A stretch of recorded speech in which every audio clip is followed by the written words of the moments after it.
Okay, here we go.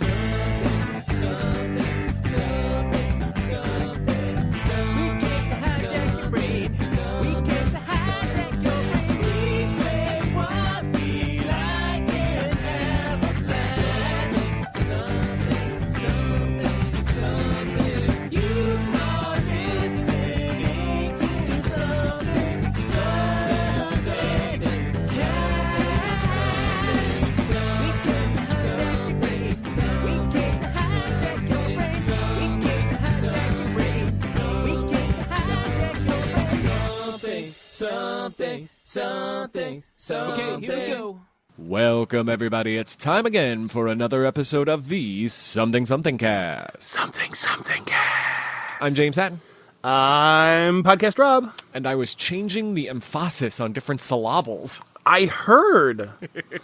That's why I kind of did the little bit of a dragged out kind of Podcast Rob there. Because when we do our next sort of anniversary collab big mix of all of the intros, I want them all to sound different, or at least make me think that while I'm doing it over the course of the year that they're going to sound different, and then when I merge all of the it's not, they all sound the same goddamn thing except for minor alliterations. They do. They like if there are times where I'll go back and I'll just start listening to old episodes of ours, and I listen to the intro and I listen to the intro and I listen to the intro and I listen to the intro, and some little tickle in the back of my brain goes, "This is why when I go to websites they have me enter these crazy letters to prove I'm not a robot." Gee, it's all starting to make sense now. This is how Skynet happens. Yeah, I think right now we're failing the Turing test somehow. Oh, yeah. Absolutely, dude. I mean, I am not a robot. Yeah. I do not know what you are referring to. What's going on, brother? Not a whole lot. I have delved back into the world of video game consoles recently. You got yourself an Odyssey 2? Oh, yes. I got myself an Xbox One S. Oh, okay. My previous forays, I still have a first-generation original Xbox. I have a PS2, and I sold my Dreamcast, and I have a Super Nintendo Classic. Wait, you mean... So you could literally say, I had a Dreamcast. I did, dude. I bought a Dreamcast for one video game, and that was the entirety of why I bought the Dreamcast used. Years ago, I had a friends who lived up in Connecticut. They had a Dreamcast. We were out at the mall. We bought Sega Deep Sea Fishing. This is not a fishing simulator where you cast and you sit in a boat for fucking hours and nothing happens. Okay. This is like a very arcade version. When you cast, the camera angle goes below the surface of the water, and you see all the fish swimming around, and you'll see them come up and grab the hook, and it had the fishing rod controller and the whole 9 yards, and it was fucking amazing. And we came home from the mall, and we set that up, and we started playing that shit, and we had dinner, and we kept playing that shit, and about 3 o'clock in the morning, his wife comes downstairs. The living room is entirely pitch black except for the glow of the TV. There are empty beer cans all over the table. The ashtray is piled probably about 3 inches high with cigarette butts. And his wife is staring daggers at us going, "You motherfuckers are not still playing this." And he cuts her off and goes, "Shh." Because the fish can You're going to scare the fish. We were so loaded, but this game was so awesome. And it just brought back these memories of playing this fucking game. So I literally went out like a year ago, maybe a year and a half ago, and I bought a used Dreamcast, Sega Deep Sea Fishing, the fishing rod controller, and a memory card for $30. I mean, the Dreamcast was such a cool little machine that... Dude, I played the shit out of it for a month, and then I sold the system and everything for $20, and I still have the game sitting here. So, and whereas this episode has nothing to do with video games, no, I am going to... Have you seen the Nintendo Labo, this new thing they're doing? Because this relates. Is that the cardboard thing? Yes. Yeah. So you take your Switch and you build these cardboard machines, and apparently they're, from everybody I've seen, they're really well put together. So after you've put it together, the Switch controllers go inside the machines and the various sensors pick up stuff. But there's one, and this is why I bring it up, where you build a fishing rod. and it has a little like telescoping rod pulls out. The string hangs down into the water, and by water I mean you take your the Nintendo Switch, I guess it's the pad, like the tablet, and that's on the ground, and your string is hanging into the water, and apparently you fish like that, like with you're holding the cardboard reel and you're fishing into the Switch machine. Looks super, super neat. People are saying that it's super unique. Yeah, it sounds it. Check out a video of it. I was sort of hesitant, like, oh, they're just selling people cardboard crap. But then again, it's Nintendo. They're gonna go way above board. But my current jams are, I picked up WWE 2K18 and Rocket League and FIFA 18. Rocket League's so much fun. I suck at all of them. If you're a listener and you happen to have an Xbox, hit me up. We'll trade gamer tags. You can kick the ass of a podcast superstar on Xbox One. Yeah, like I literally started playing WWE last night, and I said, okay, I almost know none of the newer rosters. Everybody that I remember is a locked character. I'm like, geez, great. I'm dating myself. Fantastic. So I ended up going with the glorious guy. Oh, Bobby Roode. I went with him, and then I had the computer pick somebody. Like, he's listed as like an 83 in the game, 84, pretty high. Mm-hmm. So I picked the computer. I had the computer take somebody who was like in the low 70s, like 72. I'm like, oh, this should be pretty cool. For the first 2.5 minutes of the match, I am kicking this dude's ass. And then the minute he gets the upper hand, my reaction time to hit the button to reverse or to counter a move is so sad that once the guy gets the upper hand, it's just 4 minutes of being punched in the dick, and then I get pinned.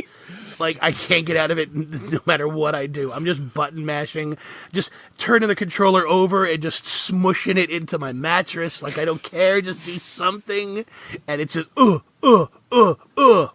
2, 3, you're like, son of a bitch. But from a professional wrestling perspective that you would understand, so what happened was, like, Bret Hart got his ass kicked by the Brooklyn Brawler, is what you're telling me. Yep, yeah, pretty much. That's pretty much exactly how it went down. Barry Horowitz wins his first match over Rob. Yeah, exactly. It's like that dark match, except that it had all the WrestleMania fanfare before the match started, so... You got the pyro, and then you got your ass handed to you by a dentist. That's wonderful. Yeah, it's the equivalent of Bruce Willis in Pulp Fiction. Only I was the guy that was supposed to win, and Bruce was the guy who didn't throw the match. Right. This is I don't care that wrestling's scripted. This is my one motherfucking shot. But, so, switching gears, talking about games, why don't you tell the wonderful world about our sponsor? Oh, that is such an awesome segue. God. We are sponsored in part this episode by the wonderful people over at Quixotic Games, the producer and distributor of Dungeon Alliance. Dungeon Alliance is a 1 to 4 person drafting game that is a dungeon crawl as well. So you draft your team, your dungeon is decided randomly by tiles, and you go out and conquer the dungeon. You can either do cooperative play, you can do competitive play, or there are even rules for solo play, where based on what some of the symbols on the cards are how you move the enemies to attack your own people. So the game kind of has a sense of design for almost like a simulated AI that you're actually fighting against an intelligence. But it's really cool. It is actually now available in stores, so go to your local hobby stores, tell them to order the game. It is Dungeon Alliance. You can find that and all the other games that Quixotic has made at Quixotic.com. That is QUIXOTIC games, all lowercase.com. Yeah, check them out wherever fine board games are sold. Can't wait to try it. Yeah, it's really awesome. But also, I should let everybody else know that we are also sponsored by audibletrial.com/something, where if you go right now, you can get yourself a 30-day subscription, much as if you were a all-the-time subscriber. You will get all of the benefits therein, discounted audiobooks and 1 free audiobook just so you can give it a shot. Such as, related to our topic, which we'll get to in a brief moment, Bunk, The Rise of Hoaxes, Humbug, Plagiarists, Phonies, Post-Facts, and Fake News, narrated by Mirren Willis, and it talks about the history and the whys that hoaxes and scams started in America. Super interesting stuff. You can do that at audibletrial.com/something. I see what you did there. Thank you. I'm working the really nice little segues today. Don't fuck it up. Yeah, it really is. It's nice that we figured this shit out after almost 5 years. Oh my God. Finally, I can relax. Yeah. But that does bring us to our topic. Why don't you lay this one out? So our topic for this episode is famous hoaxes. I was kind of inspired. There is a show on Netflix called, I think it's History's Hoaxes. Or Hoaxes in History. It was one of the two. Yeah. Actually, let's pull it up. We have the wonderful world of the interwebs at our fingertips. I don't have the Netflix up at the moment, so. No, I'm pulling it up. But it's all about history's greatest hoaxes. Ta-da! It's pretty much what the title says. It's kind of a deep dive by a bunch of people into the setup of the time, the belief of what it was, and then the crumbling down of the house of cards as to who got scammed, who believed it, who was in denial, who did it and why, kind of thing. Yeah, what I like about that show is they're doing it deeper than just, some people got fooled. Nah. Like they're really sort of doing their research and fully fleshing the story out, which is what'll keep me on that show. Yeah. No, it was very cool. It's not like that. What's this stupid ass show that I know we've discussed before? With the 3 real estate brokers that go and like, let's go to this place and find out what the local town smithy says about the CIA block. Like they don't. Oh yeah. Undiscovered mystery thing. I'll have the name in a minute, but anyway. Yeah, no, but those kind of shows. They're just into it for. It's the equivalent of just reading the headline and not reading the article. Yes, that's exactly. They want to go to the town and talk to the smithy, but they don't go to the next door neighbor who says, "Oh, the smithy, the guy who's drunk 29 hours a day. Yeah. Why would you go talk to him?" It's like It's like a BuzzFeed versus like a fully fleshed out Time magazine article. Yeah, exactly. So I personally, I love learning about some of the screwy things that people have done just for the fuck of it. I think those are my favorites. There's been, since the internet became a thing, it feels like everybody's trying to get one over, especially as we are getting close to April 1st. So I didn't even include any of those. But people have been doing this forever just to see if they can get away with it. Oh yeah, some of the stuff we just read about for research for this episode was just like I'm not making any money off of this. My name is not going to be emblazoned in lights over the city. It's really just, I'm bored. Let's see how stupid people are. Yeah, it's either that or I'm trying to make money, and it's very P.T. Barnum. There's like 3 of them that were on every list I looked at that were P.T. Barnum related directly, like the Fiji Mermaid and the giant, the Cartiff Man. Yeah, Cardiff Man. It was just a way to get one over on the rubes, which is phenomenal to me. But it doesn't. The ones that are the best for me are the ones that we're just going to do this, just going to do it. Yeah. While we were doing research for this, I had this flashback of. Do you remember a TV show on HBO called Carnival? Oh yes, of course. Where the one guy who had the wife and the daughters who did like the burlesque dancing, they did like shady extra bullshit for the really super rubes on the side. So they show the guys the man eating chicken, and they pull the curtain away, and it's a dude sitting at a table eating fried chicken. So good. Like, that's the kind of stuff where it's like people are so desperate to believe that this is what they're going to see that they're like, really? No, not really. But come closer. I'm going to show you. There was an old Infocom game, if you remember those, the text adventures. Oh, yeah. Yeah. Zork. This was Ballyhoo, where you're on a carnival midway, and you go through, and there's at one point in time in the game, they really wanted to get you, and if you didn't know the P.T. Barnumness of it, it says, to the west is the Great Egress. And you go west, and it says, be careful, once you enter the Great Egress, you can't return.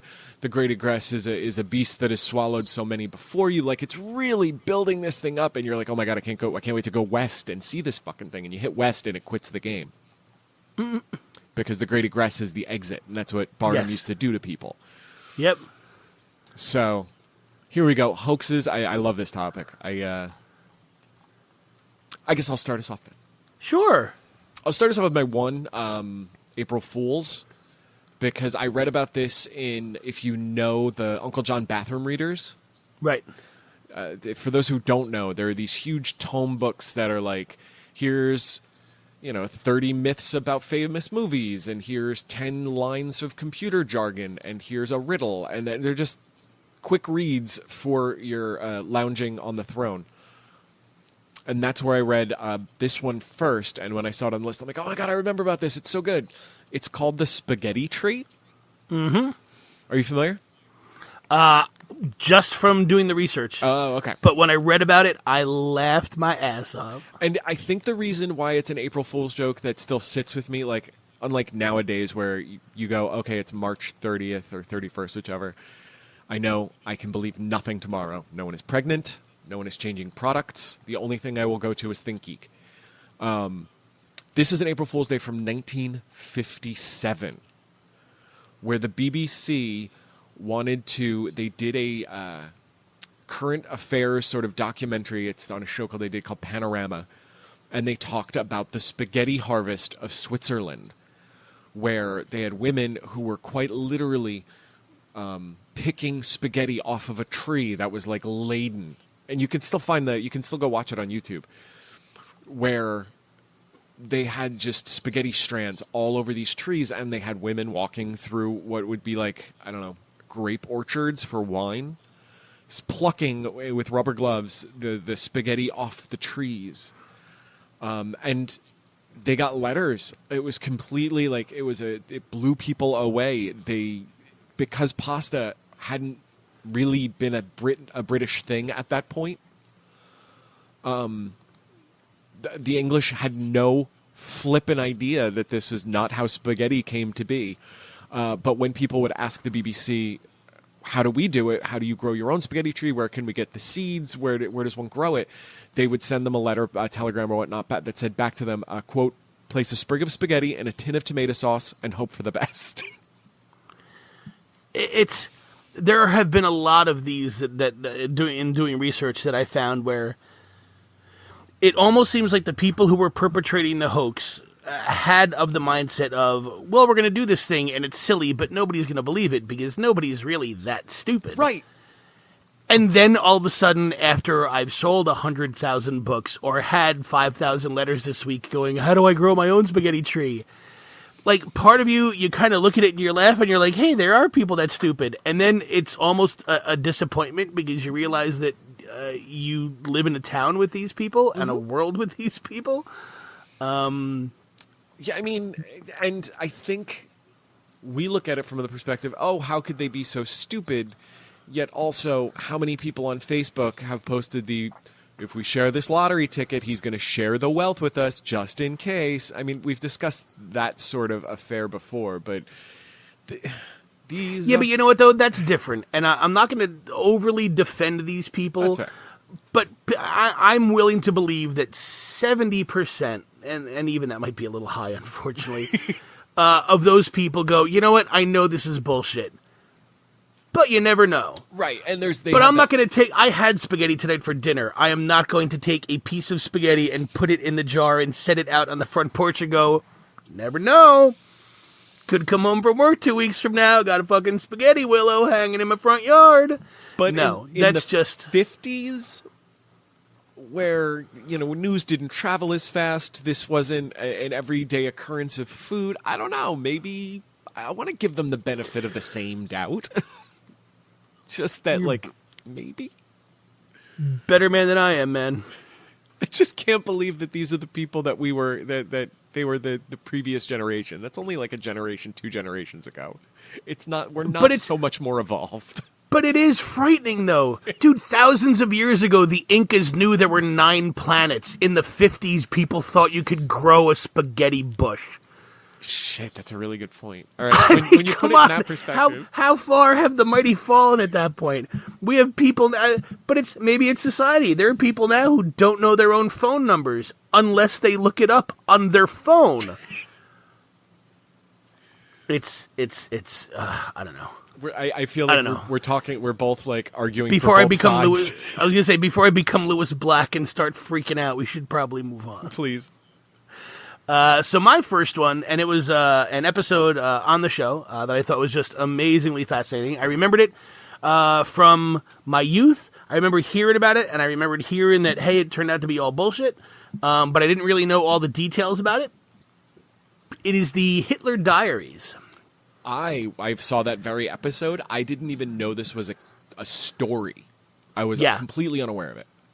Back in the 80s, early 80s, this guy comes forward and says that they found these treasure trove of like 60 diaries that were written by Adolf Hitler that had been found because after the war was over, a lot of his personal effects had been loaded into a plane, and the plane crashed, and they found all these in the wreckage.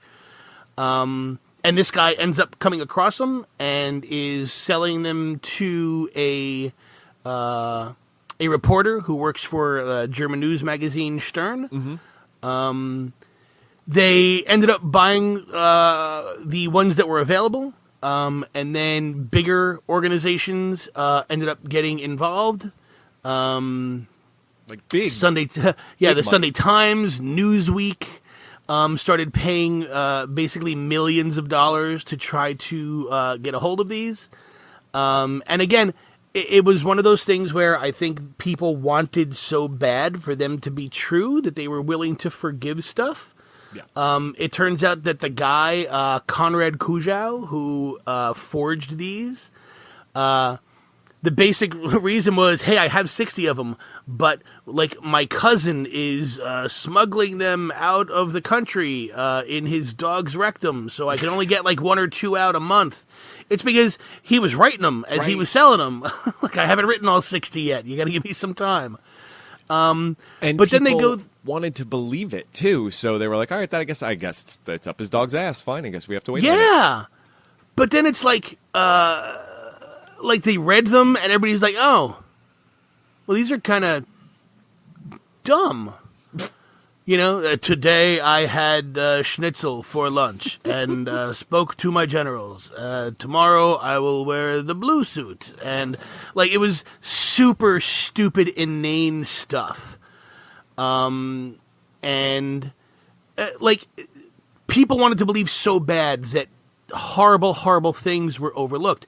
Nobody bothered to test the books until months later to see if the paper was even from that time period, which it wasn't. Right. Like the binding of the books were done with glue instead of stitch, which they would have been at that time period.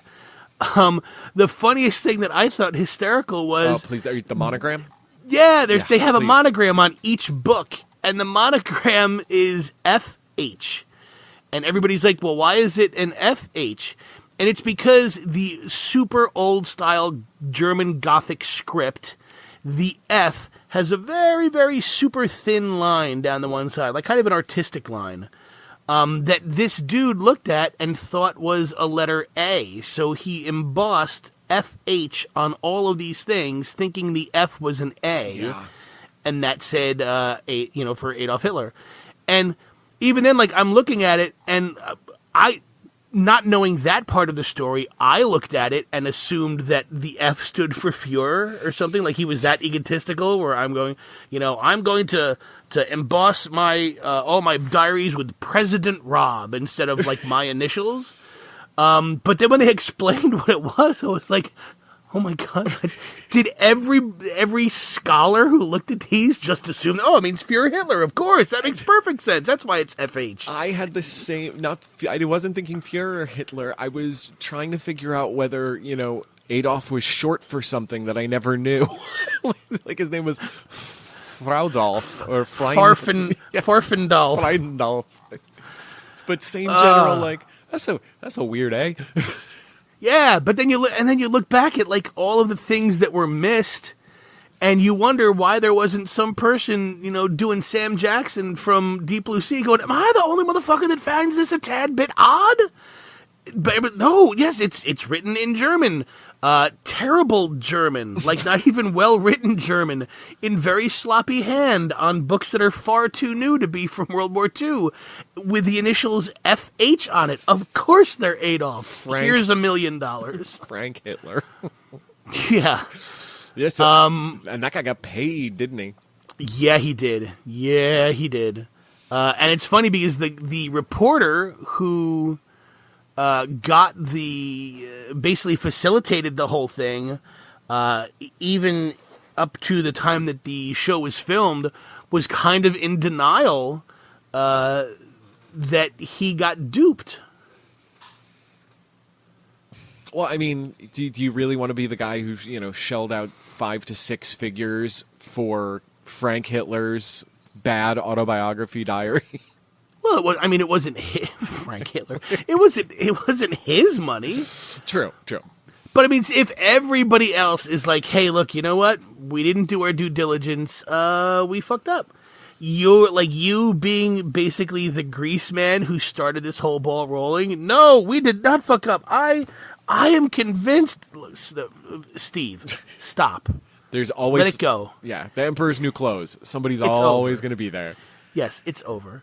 But the Hitler Diary stuff, it's definitely an interesting read just to hear how many checks and balances nobody bothered to try to do whatsoever to test the verification of these at all. My favorite part of that episode is at the end, and I don't remember which scholar it is, which documentarian. The one guy goes, well, now, ever since then, you would never be able to get something like that across to the American public. Or to the public, I should say, not American public. Everybody checks their sources so well. And he says it in the most winking at the audience way. It really made me give me a laugh. I think that's the comedian guy. Oh, okay.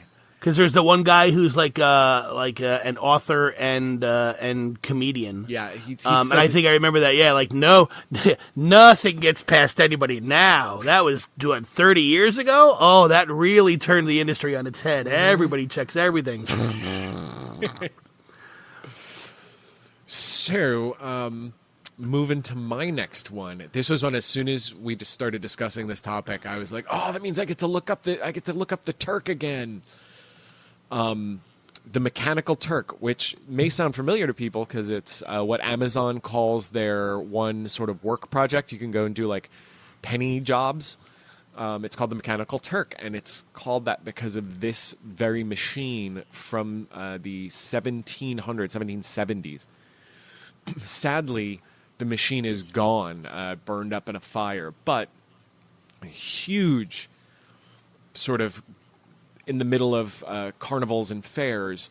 It was a fully functioning, and you see the replications of it. It's like this steampunk-looking automaton that is a gentleman in a turban, and when they open it up, there's all these brassworks and gearworks and wires and pulleys. And supposedly, it was a machine that you would sit in front, and this automaton would beat you at chess.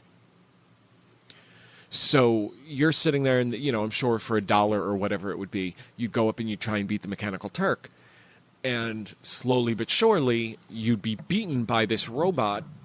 Again, 1700s. This is a robot that is going, and the pieces would sort of move. His hand would gesture, and the pieces would move because it was all mechanical.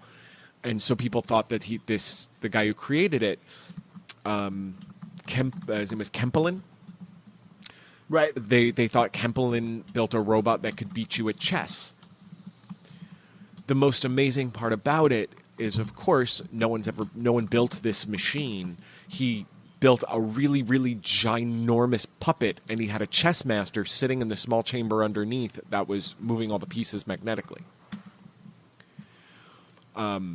So people have sort of tried to build the cabinet so you could see exactly how it would work. There's a couple replications out there. If you go online, you can see some of them. Because in and of itself, the whole machine is still artistry. He built a box puppet and fit a guy in there who's playing chess and can do the moves back and forth. I have to assume there are pieces to the mystery we don't really know. The guy who built it is standing there going, a bishop to a4, good move, while the genius underneath is like writing down the moves. Right. But to the same, it's still sort of an amazing steampunky creation 100 years before even steampunk. Have you heard about this one? I had heard about it years ago. But yeah, it's one of those things, again, where whenever you start doing hoaxes based on technology, a lot of times people fall for it because even now, there's a lot of technology that is so super cutting edge to what most people understand. Right. That they don't. There's no way for them to wrap their brain around it. So it's not, that isn't a recent thing. It's entirely believable that somebody said, "Hey, I'm gonna build, the fortune teller guy from Big, but there's gonna be a guy underneath actually doing stuff to react to the people that are standing there, and it's gonna blow their fucking mind, and they're not gonna know how it's done." Right. And it's since the technology is so, if any snake oil salesman comes up and can prove it, you're not going to even concoct the idea that there is a man sitting in the cabinet beneath who's currently writing down the moves and is just good enough. It's like they have a chess genius who can't show himself in lieu of a giant robot. Right, because what chess genius is going to take, carny money to sit in the bottom of a wooden box? Right. But they played it for the lords and the ladies of society, because that's where the money is. Exactly. Super, super phenomenal stuff. There's books on it, and I didn't realize there's full novels about the history of the Turk that now I really want to go and read up more about it, because it's just sort of this perfect mix of fantastic and scammy that like scratches this weird little sweet spot in my brain. Right. No, that's very cool. The Mechanical Turk. All right. What do you got? So, the next one that I have is the Apollo 20 hoax. This is not to be confused with the movie Apollo 18, which was a steaming pile of shit. We've discussed it. Have we discussed that? It was on our found footage film. Okay, yeah. And I will reiterate the fact that this is a movie. It is a found footage movie taken from the security cameras of a secret mission to the moon that never returned to Earth. I want you to take that information and I want you to process it through your brain. This is a movie based off of footage that were taken by cameras that never returned to Earth. Not to be confused with the fully documentaried movie Iron Sky. The Flat Earth Society has thousands of members all around the globe. Repeat that slowly. Apollo 18, yes, shit please. Movie, Apollo 20, actually pretty cool. It was a bunch of YouTube videos that got posted around May of 2007. An Italian UFOologist interviewed a man who identified himself as William Rutledge, a retired American astronaut living in Rwanda. He claimed to be the commander of the Apollo 20 mission that had gone to the dark side of the moon. It was a joint USA-Russian mission. And they used a bunch of footage from previous moon missions, not of actual not so much of like the astronauts on the surface of the moon, but as the lander is panning over the moon, you have that kind of round window with the targeting reticle in the middle of it, and as they're passing over the craters and stuff. So it kind of started out. You see some flight missions, or some mission patches, and some flight plans. You see a special flag that was designed, a very American-Soviet flag, kind of taped to the console of the inside of the lunar lander. You do see some videos of a spaceman walking on the moon. And then you see the moon surface, you see craters, and then you start to see ruins of a city, and you see a crashed alien spacecraft. And then you see this giant sarcophagus that has all these hieroglyphics carved on it, but has also been battered by meteors and cratered and stuff. And it was actually, it's actually a pretty entertaining video to watch. It was done by a French videographer / artist who kind of put this whole thing together. And again, it's one of those things where, hey, the first videos started appearing on April 1st. But I don't know what it is about April 1st where weird shit will happen and everybody's like, no, I know this isn't real, but what if it is? You know, it's like they don't want to be the guy that falls for the bullshit, but they also don't want to be the person that, as everybody else is running for the bunker because the aliens are landing, like, that's all crap, you know, and they're going to be the first one to get probed. I believe I try to refer to those as chicken boo. If you remember from Animaniacs, there's always the one guy in the episode who goes, "That's not the sheriff. That's a giant chicken," and everyone, what? Monocles pop out, top hats fly off. You know, yeah, exactly. You don't want to be that guy, even though you know you're right. Yeah. But if you can still go to YouTube and you type in Apollo 20 hoax, you can still see the videos that are up there. They're actually fairly slick. But yeah, I love space stuff. I love Apollo mission stuff, and the fact that there are still people who believe that we did more Apollo missions after the last one that just never got told of. There are a bunch of canceled missions that were slated that had never happened. Yeah. So I think that's part of why these people kind of latch on to them. Like, oh, they just told us they never happened. So, and I find it amusing that most of the people who say, who get interviewed and say, oh no, the Apollo 20 mission happened, they just told us it didn't happen to cover up for it, are also the people who say that we never fucking landed on the moon in the first place. You know, we've never been to the moon, but we've done 4 more moon missions after the last one. They just didn't tell us about them. But you just said... These are the same people, and this is a found footage movie that, made from footage. That believe that there's a lot of shit that the government is conspiring against us on one side, and everything that goes wrong is a big conspiracy, but at the same time argue that nobody is really smart on either side of the aisle, so they are both hyper intelligent that can hide everything from everyone, and at the same time can't get shit done and are completely ineffectual. Same beast, and they are so annoying. We never landed on the moon, and the government's covering it up, and they're so good at their cover-up that they actually sent 20 missions to the moon instead of the 16 that they have, just to try to cover up the fact that we've never been to the moon in the first place. There's... Billy, are you off your meds? Oh, there's a documentary about The Shining. And part of The Shining conspiracy stuff is all very interesting because Kubrick... This is not Room 237. Yes, it is. And I love some of it because Kubrick was sort of a mad genius that was hyper-realistically detailed, and he knew what he was doing, and he was putting little smidges of nods for people to notice.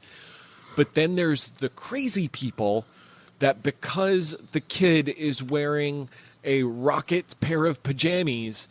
and one of the numbers he rides his bike by is similar to a code number on a shuttle, that must prove that Kubrick was the one who faked the moon landing for us. There's two types of people in this world. All right, I'm hurt now. That just that conversation drains me because I've done such a great job of vetting those people out of my life. No, it's actually funny because I've seen Room 237 a couple times. Yeah. I think I've seen it twice, and then it became that thing that since I had seen it and I didn't really have to pay attention to it, I would throw it on Netflix and just let it play as I was trying to fall asleep. And I have to be perfectly honest. Even from the first viewing, I never actually assumed that this was a legit documentary. I always thought that this was like a Trekkies kind of thing, and that they were poking fun at these people that they were interviewing.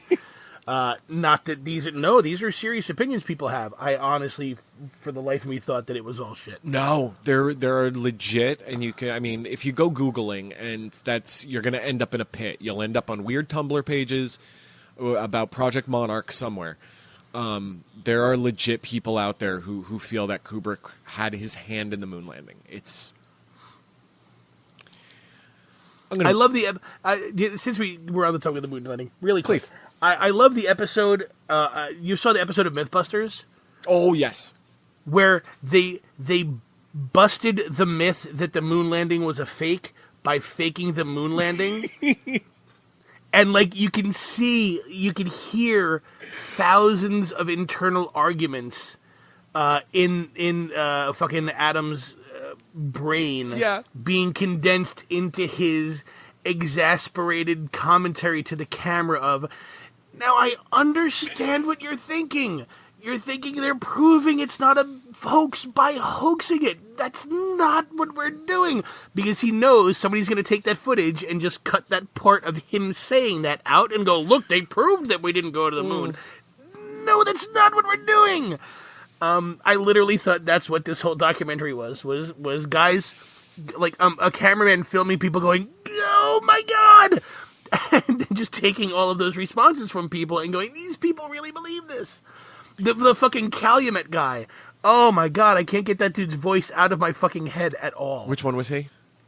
Like the first segment. Well, when we first see Danny Torres, there's a Calumet tomato paste can behind him. Yes. And it's facing so you can read the entire word Calumet. And then the next time we see him, he's stuck in the storage closet, and there's like 30 cans behind him, but they're all turned higgledy-piggledy all which way, and you can't read any one full word. And that's indicative of the Trail of Tears that was going on, and all the Indians that were slaughtered. And I'm just like, what is this guy talking about? So here's what I'm hearing here. Audience, if you want to hear an entire episode where we go nuts on movie conspiracies, let us know in the comment section or on the Facebook or on the Twitter, because that's a conversation I think you and I can totally have. There's some good ones. Oh my God, yes, please, to the 7 of you who listen to our show, please flood our Facebook, our Twitter, our email, our whatever, and just say, yes, I want you to do this episode. I think it's only going to take 2 of you going, oh my God, I want this episode to happen. And now that I've said that, I'm sure one of the 2 of you will probably be Tim Stevens going, yes, I want to hear this, just because he wants to push us off a cliff. But yes, please do so, because yeah, that needs to happen. So I'm going to jump over to my next one. Yeah, please. Yeah, to try and just rail us back. Woosah. Which sadly ties into what we've been discussing, because we can't discuss hoaxes, us both being New Jersey natives, without discussing probably New Jersey's biggest hoax of all time, and that is War of the Worlds. Because the aliens landed in New Jersey. If you go to the place where they landed, there's actually a plaque there that says this is where, supposedly the aliens landed. This is where the site of War of the Worlds took place, where Orson Welles recorded in, let me see, the original was in 1938, but the original airing, it was modernized version of the original drama from 1938. The one we're talking about is from 1968. Wait, maybe I got that backwards. Nope, that's... Holy crap. There we go. Original Orson Welles version 3 decades earlier, which is from 1938, which is where he did an old-time radio program talking about aliens landing. And then, because of the way people are, there was people running in the streets, even though at the very beginning of the episode, and I listened to a very interesting documentary about why this happened, and that's because the biggest, most popular show at the time in 1938 was this polka guy.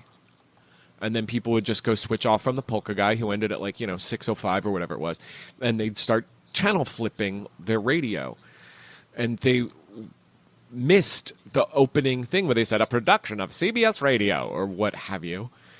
And so they legitimately thought like they had jumped into a news reel and believed that aliens had descended on this field in New Jersey. And there was not complete panic, sort of the story of the panic of people trying to get out of the state and clogging the highways and whatnot has been sort of exaggerated. There's a great episode of Radiolab about it. But there were people who ran in the streets thinking that shit was going down. And it'll never be replicated the same way again, but you can go listen to it and it's still like riveting radio. The original was October 31st, 1968. And let me see here. It was about 78 minutes. They went from 11 p.m. to 12:18. So, love it. I've listened to it multiple times. It's so wonderful to listen to. And it was on Halloween as well, so it should have been obvious. Lo and behold, it was not. Well, but not only that, not only was it on, again, it's obvious, you would think, in hindsight, but this is like a two-for hoax kind of thing. Because since it's... Other people have gone into more depth than we will, obviously, but since it was done on radio, and since that thing right in the very beginning was, you're listening to the CBS Theater Company on radio, da-da-da, like right in the very beginning, probably 80 to 90% of the people who ended up listening to some part of that broadcast never heard that. And since it was also done as a radio drama, it was done commercial-free. So there was no interruptions... to say, hey, our sponsor of, Babo, cleaner. So it was a lot easier for people to kind of fall into that rabbit hole of flipping through things that they were listening to a news broadcast. Because nobody cuts into the middle of a news broadcast to fucking hawk laundry detergent. Right. You know what I mean? So it fit all the right molds for people's brains to just go, holy shit, this is really happening. Let me just really correct myself very quickly, because I know I made a huge dumb... It is 1938 we're talking, not 1968. I said 68. Right. And I was completely there. And not only that, but the second part of the hoax, the second layer of it is it didn't seem that it really had the huge effect that the legend says that it did. Right, because news even then is news. So if... let's say 25 to 50 people actually went a little apeshit, a little crazy over it.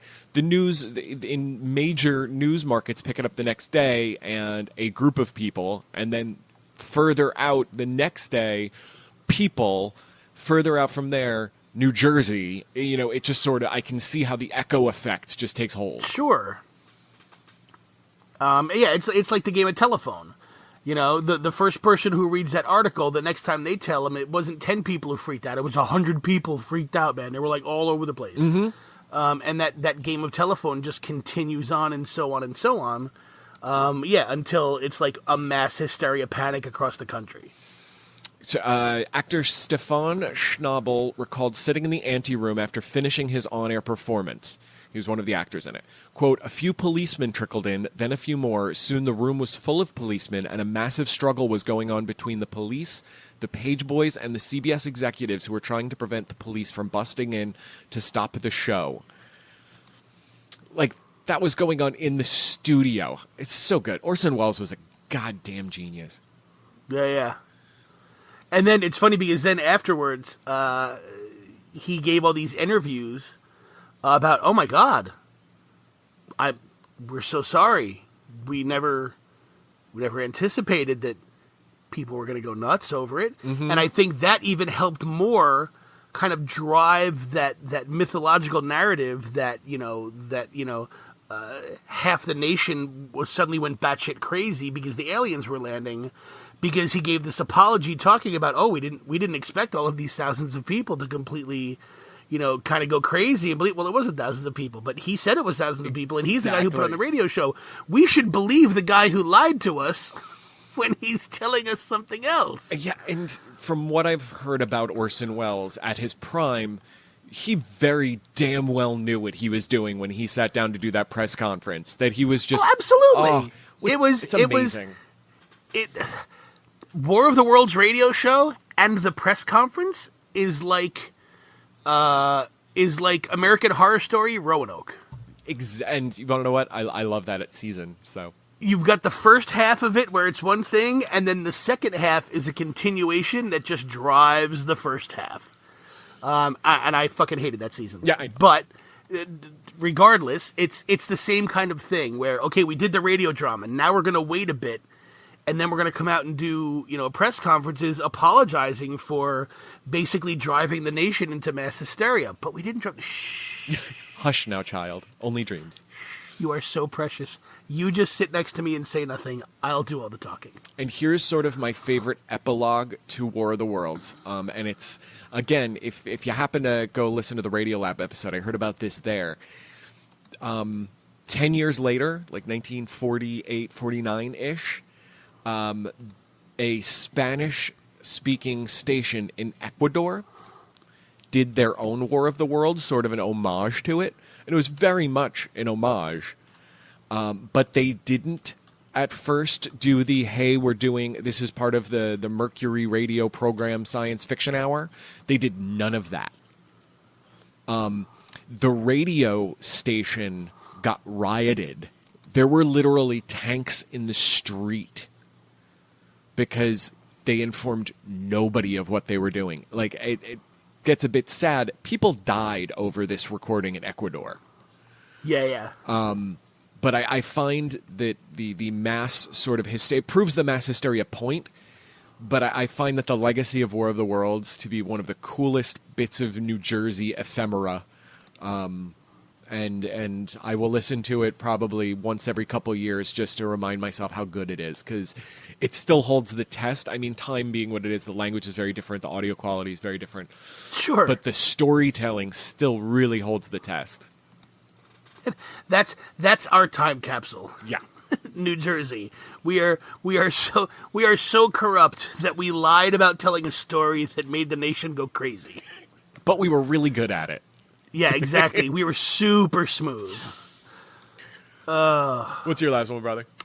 All right, so the last one before we actually started recording, we talked about this a little bit, and I heard you, and I could see in my mind's eye you silently judging me. I don't care. When I was a kid, and maybe this is most young boys when they're in that kind of like 5 to 7 age. I know I have a nephew who's kind of going through that right now. That's kind of like their dinosaur phase. Mm-hmm. Okay. It's like a monster phase, but it's a real monster. It's a monsters that were real kind of phase. So all of a sudden, it's all about dinosaurs and T-Rexes and Triceratops and stuff like that. And then that kind of leads into other similar kind of things, because now you're talking sea monsters and stuff like that. Cryptozoology and sure.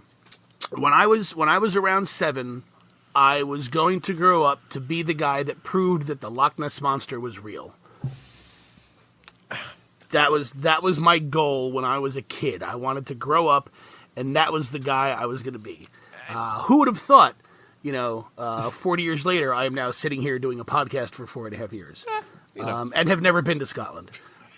Be that as it may, this is one of those things where I'm putting this on my list, but I'm also the guy that is forwarding the lottery ticket with this entrant, because as much as all the facts have come out and say, yes, it's a hoax, yes, we know, there's nothing there, there's still like that 7-year-old kid in the back of my brain who's going, you know what? 20 years from now, when they catch this fucking thing, I'm going to be like, I fucking knew it! None of y'all believed me! It's one of those things where it's that wishful thinking that I hope somehow this does end up proving to be true somehow. Even if they just find a skeleton that they say, hey, this is 100 years old. Oh my God, 100 years old. That means the early 1900s. So we were still kind of right. I will say that when it comes to Nessie, even watching some of the documentary stuff about it, like that Hoaxes episode, you're not alone. At the very least, multiple people on that episode had that same, like, look, I know. They've done sonograms, and they've done echolocation, and they've done netting, and they've done... But here I am, and I'm staring at the water just in case I see the ripple. Yep. I get it. I don't judge too hard. But, it really kind of, there have been countless accounts of sightings, some very, very subtle, some more, oh my God, it lumbered across the road in front of us and dragged some guy off into the water.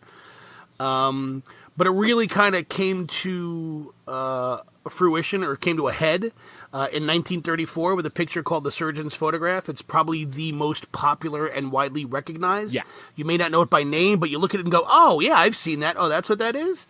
And for the longest time, this was, oh my God, this is like almost definitive proof. And people could say, oh, but it's kind of a swan, but it's not really a swan, but maybe it's this. No, but you can tell it's not really that. And then that got proven to be fake.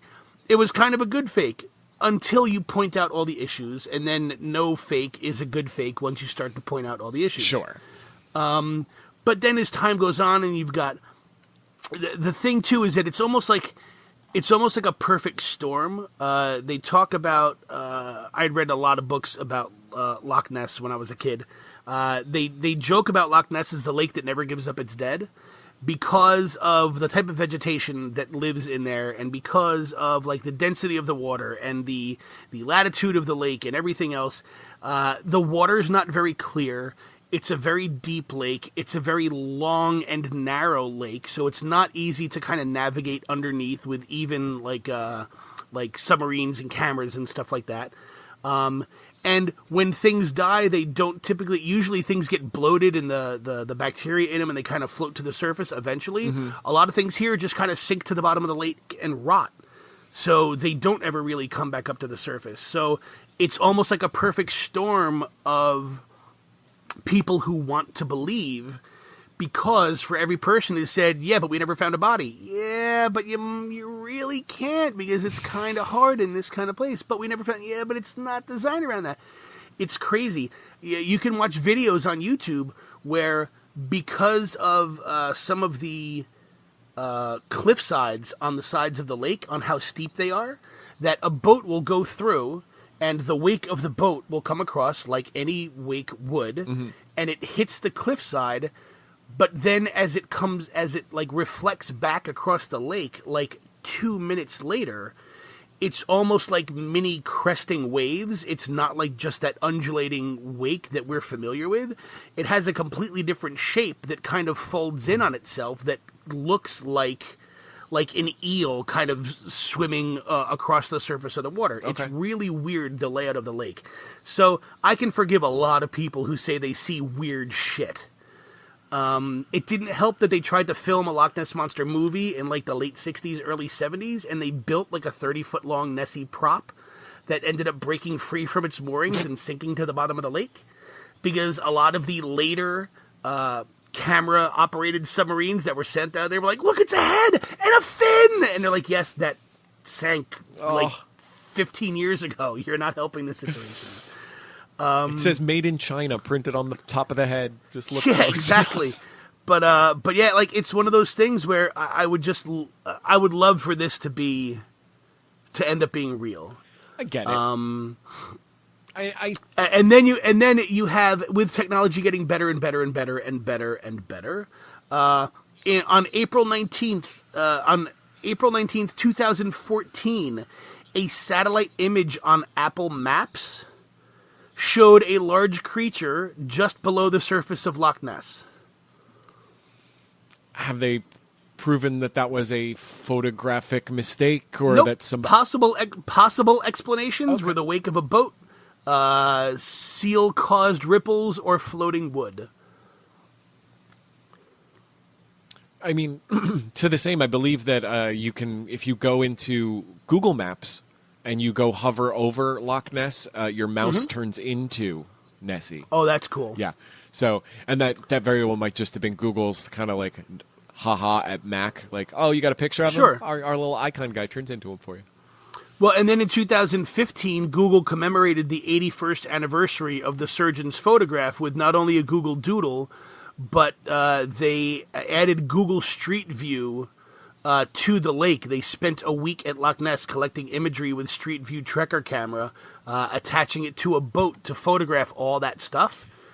So you could actually go onto Google Street View like you would on your street and look at all the houses around it and make like you were on a boat going around the surface of Loch Ness and taking a look at stuff. See, now that's something I'd go do. Have you ever done that? Have you ever gone just like Google driving with Google Maps and just like, I'm going to go see what the middle of a street in Paraguay looks or some random place? No, I've never done that, but they do have a lot of these science places where like they'll have like the 24-hour, nighttime and daytime vision camera mounted outside, like on a pole just outside of Loch Ness. Oh, sure. Or, I'll go check that out. And every now and then you see, if it's in like a wildlife preserve or something, you'll see like, the fox come up and sniff at the camera and then go away kind of thing. So I'd be lying if I said I hadn't gone to, some of those like, weird, like Roswell camera sites where they have just shit set up and it just points out into the middle of a field for whoever wants to log on to the website and take a look at it. Maybe you're going to be the guy to see stuff, falling from the sky or swimming through the water. Because it's interesting to do. I mean, I don't like, no, I can't come out to the movies tonight. I got to find the Loch Ness Monster on my camera. My computer's almost done with a SETI block. I have to wait. Yeah, exactly. I can't. This the future of humanity depends on this. I love that accent. I love for some reason it's like Brooklyn Italian guy. Yeah, I don't know where that came from. Philadelphia redneck. Dude, fuck you, Janice. I gotta sit here and find fucking Nessie. Janice, it's the perfect I'm coming up with a name for that guy. That guy's sticking around. Yeah, that guy needs a name. Mom, I'm saving the world. Yeah, it's probably some kind of like terribly geeky name, but he calls himself like by his initials. He's probably like a JT kind of guy, but it probably stands for like Julian, something like that. So yeah, don't fucking call me Julie. My name is JT. Julie. It's even better. And I say that as somebody whose initials are in fact JT. I didn't even think of that. This is how the magic happens, folks. This is almost literally the exact kind of conversation that got us started doing a podcast. Julie. Would it be awesome if we just recorded this and let people hear it? Who'd want to listen? What the fuck you talking about? So that has been our 6 hoaxes. There's plenty more out there. I'm sure we could do another full one. What did you think? What are some of your favorite hoaxes? What ones did we miss? Please let us know. Comment on the posts on the Facebook, the Twitter at STSTcast, or email us at somethingsomethingcast@gmail.com. Yep, absolutely. What else you got? The only other thing is I'm going to plug our Patreon. Yes, of course. We're still in the middle of our radio drama, and we have a new one see. coming up. We have some collaboration with the new one that we're working on. We also have our other Patreon-only show called Something This Week. So yeah, please check us out, patreon.com/somethingsomethingcast. I know I've been talking about it in the past, but I'm definitely going to be working on it over the next week or so. We do have a $2 tier. For $2, you get 2 additional episodes. 1 radio drama episode, 1 Something This Week episode every month. We are going to start adding additional tiers to get some extra swag in addition to just your listening pleasure, your eargasms, as it were. So yeah, be on the lookout for those. We have some other stuff in the works that we're working on, some other collaborations with some people, some other topics that we're trying to work out. So yeah, check it out. Yep. We're also, slowly but surely, I'm trying to post the episodes up to YouTube. Oh yes, you should mention So, that one. yeah, we're running so low we have on a time, YouTube, but hit it. We have a YouTube channel. We have 3 episodes up right now. I posted 3 episodes on the first day once I figured all this out on how to get it up and running. And the first episode went up no problem. The second episode went up. Yeah, I caught myself. Yeah. Second episode went up. And literally, as I'm posting the 3rd episode, the 2nd episode gets flagged. As I'm reading the flag about the 2nd episode, the 3rd episode gets flagged. They were taken off the site. YouTube said, no, you're spamming. This is, you're posting all the same stuff. We had to appeal. It took like 4 days for the appeal to come back, and they said, hey, no, everything's fine. Sorry, all your videos have been reinstated. Cool. I tried 4 times before we started recording this show tonight to upload the Comics Watching Comics episode. And for some reason it's not, like, it's uploading and it says, hey, your video's uploaded, but it gives you that like gray screen with the darker gray oval that says there's no video here. I've deleted the video. I've tried to re-upload it. It didn't work. I will try to re-upload it again with a different name and some different information. Maybe this way it won't think it's still the same episode. I don't know, but slowly but surely, we are going to try to upload all 115 episodes of the Something Something Cast onto our YouTube channel. And there will... For now, go to our YouTube channel, which I will put in the link on the Twitter, and we will also have in the link on somethingcast.com. Please go and subscribe. So this way, as we do update that stuff, you will have another repository, not only to listen to our gigantic back catalog of episodes, but also the new episodes going forward will also be posted there, as well as iTunes and Stitcher and Google Play, and all of which have links on somethingcast.com. And just a quick add to that, the YouTube is it's right now just a test to see whether, we can find some, some new folks who only listen to podcasts on YouTube. But if that's a place where you like to listen to your stuff, I'm not against, if we figure out how to do YouTube-y things, because neither of us have really considered that, I'm not against trying to figure out video components and stuff if there's interest in it. So please let us know some of the best way that you would listen to us, and if YouTube's the way, maybe we'll do extra stuff for it. I don't know, just throwing it out there. Yeah, this the whole YouTube thing was really just a way that we wanted to have another avenue to get our show out there and to get some different and other ears to listen to it. So yeah. Yeah. Well, then I guess that is that. Yeah, I think that's it. Sounds good. So with that said, we will see you guys in 2 weeks. I'm James Hatton. Podcast Rob. We'll see you guys next time. Later.